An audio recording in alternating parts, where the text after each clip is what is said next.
그래서 우리가 살다가 보면은 이제 많은 문제들이 있는데요. 그 문제들은 세 가지 범주를 벗어나지 않는다고 봅니다. 첫째는 돈 문제죠. 경제적인 문제가 너무 어려우면은 힘들잖아요. 경제적인 문제가 있고, 또 하나가 건강 문제죠. 몸이든 마음이든 건강해야지 우리가 좀 더 행복하고 건강하게 살 수 있으니까 그게 중요한 거고요. 또 하나가 대인관계예요. 그래서 뭐 친구, 가족 이런 관계에서도 어려움을 많이 느끼는데, 자, 그렇다면 이 문제가 있었을 때 저는 그 해답을 세 가지를 앞집게 볼 수 있습니다.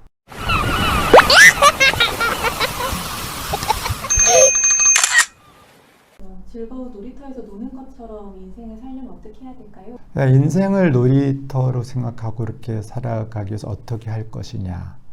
그러니까 어떻게 하기보다는 우리 삶 자체가 하나의 놀이로 진행할 수밖에 없다는 이 현실을 아는 게 중요하다고 봐요.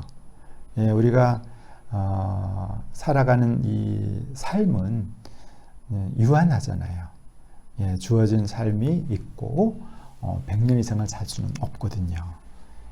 그래서 어떻게 보면 이것이 그러면 더 심각하고 우리는 삶에 너무 그 염세주의적으로 접근할 수도 있잖아요.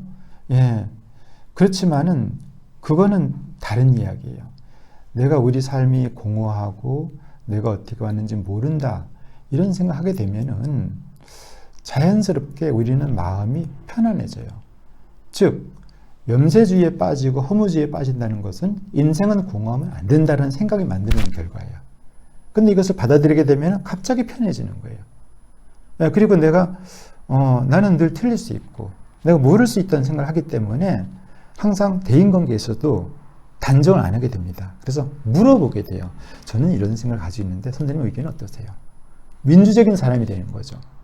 그리고 내가 공허하다는 것을 알게 되면은 더 이상 나에 대해서 욕심을 부릴 만한 것이 없다는 걸 알게 돼요. 그래서 전쟁을 일으켜서 땅을 빼앗고자 하거나 또 내가 주장하는 이야기에 대해서 남이 비판했을 때 그것을 지키려고 노력하지 않아요. 내 이론도 공허한 거고 상대방 이야기도 공허한 건데 내가 왜 거기서 심각한 논쟁을 하겠냐 이거죠. 그래서 평화주의자가 됩니다. 비폭력주의자가 되고 삶이 가벼워지고 그렇기 때문에 얻어지는 게 굉장히 많다고 저는 봅니다. 구독해줘.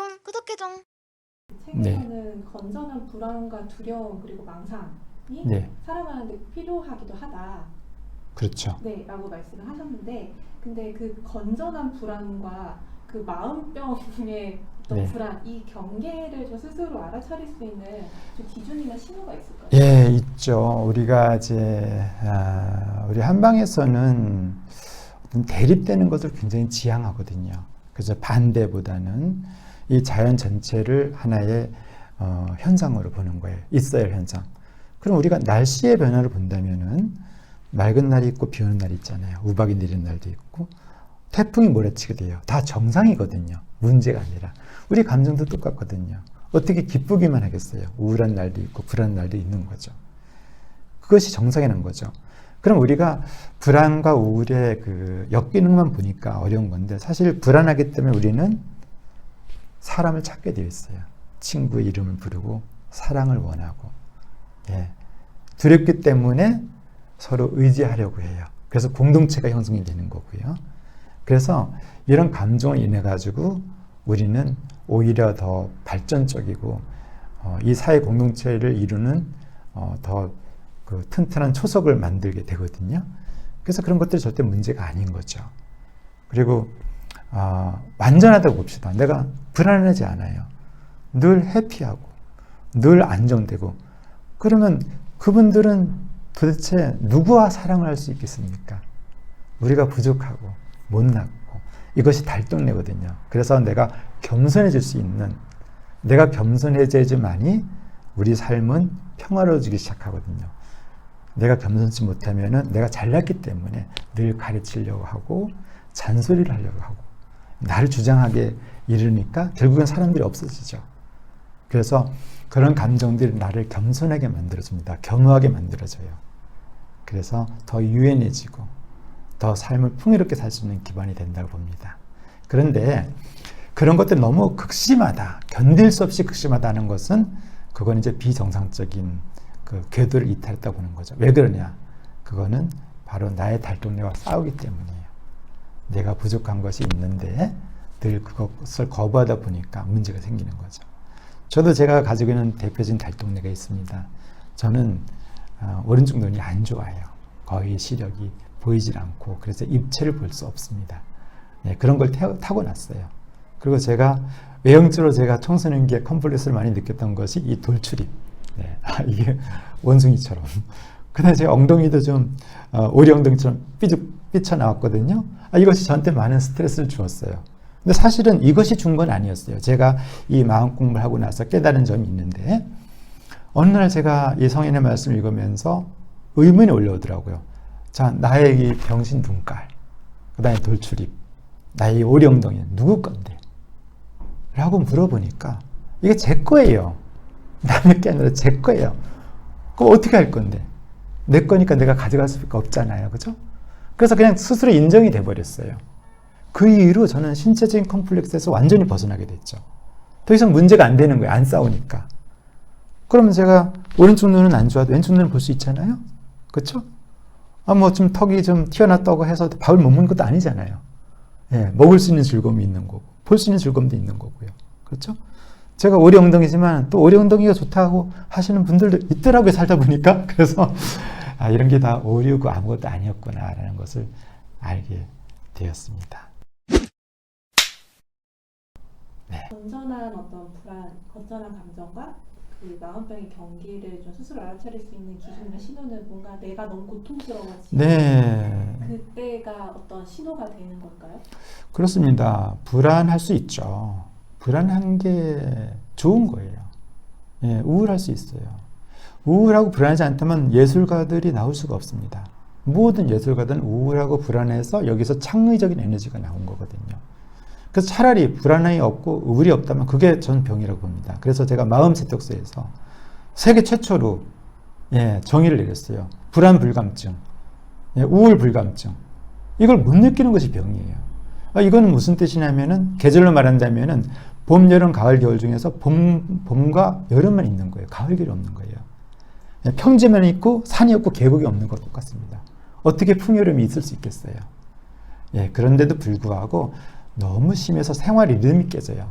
일을 할 수가 없게 되고 그러면 내가 뭔가 많이 치우쳐 있구나. 생각에 빠져 있구나 라고 알아차릴 필요성이 있다는 거죠. 그렇게 경계점을 구분하시면 좋을 것 같습니다. 네.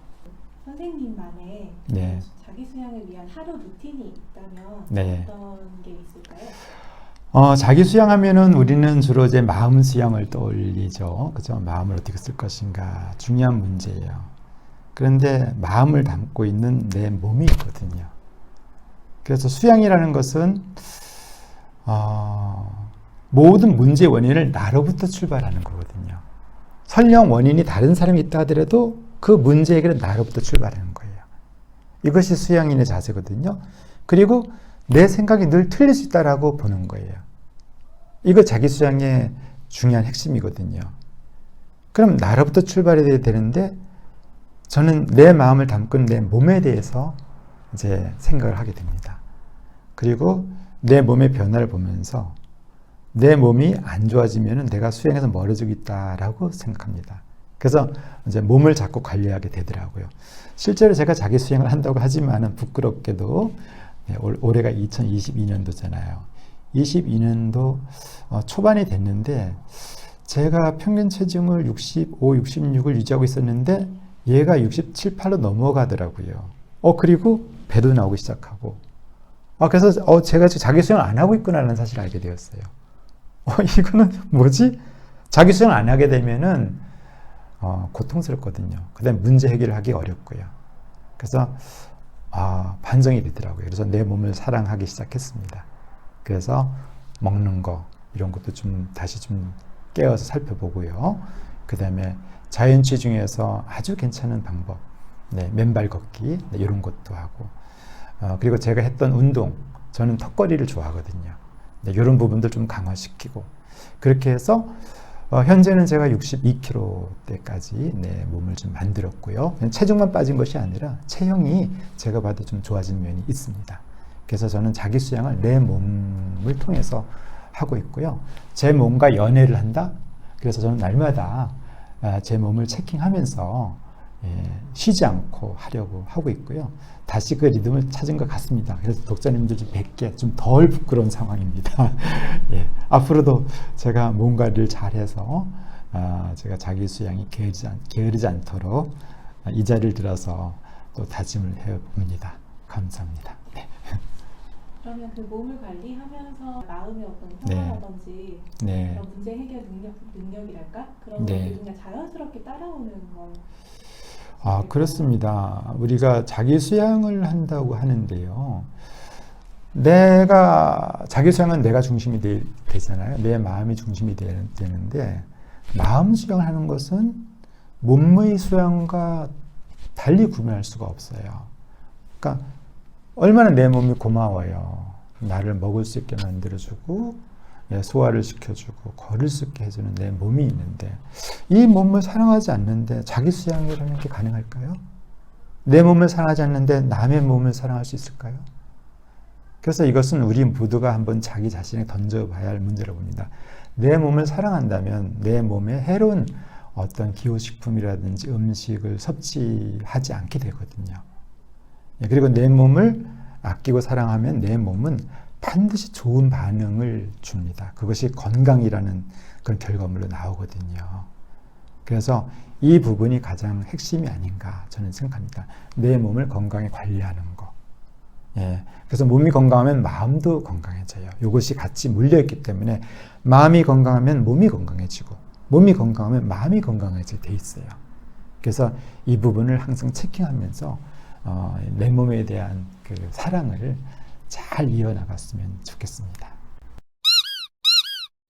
네. 마음 세탁소가 거의 출간된 지 10년 네. 가까이 됐는데 좋은 기회로 역주행처럼 네. 네, 그렇게 해서 좀 새로운 독자분들을 많이 만나게 되실 것 같아요. 네. 저도 그냥 그 독자분들한테 네. 좀 해주고 싶은 말씀이 있으시다면? 제가 마음 세탁소 책을 쓰면서 저는 이런 생각을 했어요. 어딘가에 있을 나와 생각이 비슷한 분들을 만나고 싶다. 그 친구를 찾는 작업을 했다라고 저는 보고 싶습니다.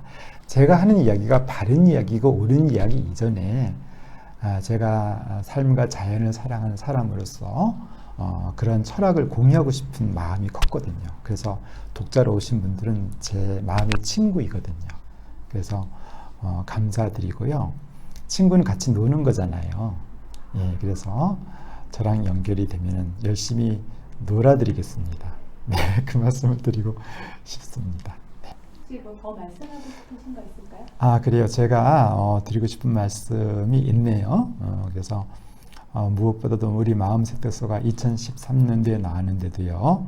네, 절판되지 않고 이만큼 꾸준히 이어오다가 요즘에 다시 각광을 받고 있는데요. 그것이 전부 다 우리 선생님 덕분입니다. 우리 독자분들 덕분이기 때문에 너무나 크게 감사드리고자 하고요. 정말 감사드립니다. 그리고 책에 대한 그 내용은 책에 또 잘 그 기록이 돼 있고 제가 드리고 싶은 말씀은 책에 다 있다고 봅니다. 그런데 그럼에도 불구하고 또 어떤 분들이 책을 좀 한마디로 좀 요약해달라. 너무 길지 않게 이런 말씀을 주시더라고요. 그래서 제가 요약을 해보겠습니다. 네, 이 자리를 들어서. 그래서 우리가 살다가 보면은 이제 많은 문제들이 있는데요. 그 문제들은 세 가지 범주를 벗어나지 않는다고 봅니다. 첫째는 돈 문제죠. 경제적인 문제가 너무 어려우면은 힘들잖아요. 경제적인 문제가 있고 또 하나가 건강 문제죠. 몸이든 마음이든 건강해야지 우리가 좀 더 행복하고 건강하게 살 수 있으니까 그게 중요한 거고요. 또 하나가 대인관계예요. 그래서 뭐 친구, 가족 이런 관계에서도 어려움을 많이 느끼는데 자, 그렇다면 이 문제가 있었을 때 저는 그 해답을 세 가지를 앞집게 볼 수 있습니다. 이제 그것을 마음 세탁소에서는 세세개 쓴 거예요. 그러나 요약을 해버린다면은 세 가지의 해결책이 있는데요. 첫째 해결책, 현실을 인정하라. 이렇게 말하고 싶습니다. 그럼 현실이 뭐냐? 해동리와 달동리예요. 내 뜻대로 되는 세상이 있고 안 되는 세상이 있는 거예요. 그래서 그 안 되는 세상을 인정하자. 근데 이것도 조금 이상한 이야기. 인정하자? 뭐 인정하지 않으면 어떻게 할 건데요? 봄과 여름이 지나고 가을, 겨울이 오면은 인정하지 않을 수가 없잖아요. 그런 것처럼 내 뜻대로 안 돼도 그럴 수 있어. 어쩔 수 없어. 별 차이 없어. 이게 우리 마음세토스에 있는 챕터거든요. 그래서 인정이 되게 되면은 더 이상 현실과 안 싸우게 돼요. 그러면 두 번째 어떤 일이 일어나냐 하면은 적절하게 대처하자. 적절한 대처가 나옵니다. 그래? 누군가 나를 오해했어. 막 심한 욕을 하고 그러네? 그럼 너 왜 그래? 라고 싸우지 말고, 그분이 뭐 기분이 안 좋거나 그분이 인지력이 떨어져서 나를 오해할 수도 있지. 이렇게 생각하면은 내가 대처할 수가 있잖아요. 그래서, 내가 해명도 할 수 있고, 또 해명이 안 되면 내버려둬도 돼요. 내 잘못이 없기 때문에 내버려두면 다 해결되거든요. 그게 우리 공자님 말씀 중에서 비례물시. 얘가 아니면 보지 말아라. 예, 그리고 내 할 일을 묵묵히 하는 거예요. 그럼 해결됩니다. 이렇게 대처하면 되는 거예요. 그럼 나는 편안하죠? 오해받을 수도 있는 거니까. 나도 오해 많이 하잖아요. 예. 그래서 적절히 대처하면 되죠? 자, 그러면은 세 번째는 어떻게 되냐면은 인정하고 대처하면 세 번째는 여유가 생겨요. 그래서 오늘을 누리게 됩니다. 예. 저도 오늘을 누리고 있습니다. 이렇게 좋은 출판사에 와서 오늘 인터뷰하면서 마음껏 누리고 있습니다. 그래서 세 가지로 압축을 할 수 있다. 현실 인정하라. 적절히 대처하라. 오늘을 누려라. 라는 말씀을 좀 전하고 싶습니다. 이걸 통해서 우리가 이 삶을 하나의 축제의 장으로 보고 신나게 즐기고 놀면서 살아봤으면 좋겠습니다. 화이팅! 어때요? 유익하셨다면 구독과 좋아요 그리고 알림 설정은 사랑입니다.